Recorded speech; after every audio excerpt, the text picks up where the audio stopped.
Hello అండి. ఏంటి gas సామానంతా exhibition పెట్టారు? చార్మినార్ నైట్ షాపింగ్కి వెళ్ళి కొనుక్కొచ్చారా? లేకపోతే మీరే చార్మినార్ దగ్గర షాప్ పెట్టి రంజాన్ సేల్ తర్వాత మిగిలిన సామాను ఇంటికి తెచ్చుకున్నారా అనుకుంటున్నారా? అదేం లేదండి. ఎప్పటి నుంచో మా ఇంట్లో ఉన్న పాత గాస్ సామానే. జస్ట్ క్లీన్ చేసా అంతే. అంటే ఒక 2 పగలగొట్టా అనుకోండి. కావాలని మాత్రం కాదండోయ్. జస్ట్ చెయ్యి జారి ఇంకా నయ్యం గుచ్చుకోలేదు అనుకున్నాను.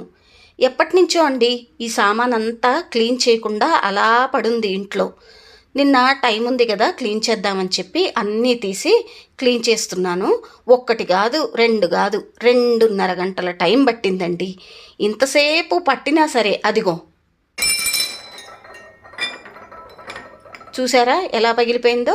తర్వాత వీటన్నిటినీ ఆరాలని అలా డైనింగ్ టేబుల్ మీద పెట్టాను. సరే కానీ సబ్స్క్రైబ్ చేయండి ప్లీజ్.